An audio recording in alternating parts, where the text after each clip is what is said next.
കൊണ്ടാവിണ്ട് എന്താണ്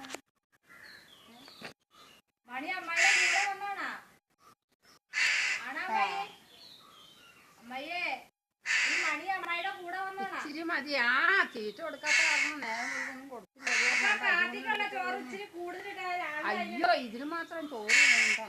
രണ്ടെണ്ണം തരാം എന്താണ് കൊണ്ടങ്ങോടെ തരാ അങ്ങോട്ട് വീഡിയോ വാട്സപ്പിലിടാ ഇതിന് മാത്രം ചോറ് വേണം പിന്നെ പോയിട്ട് മണി മണി ആ ചോറ് കൊടുക്കും ഇങ്ങാപ്പുറത്ത് വാ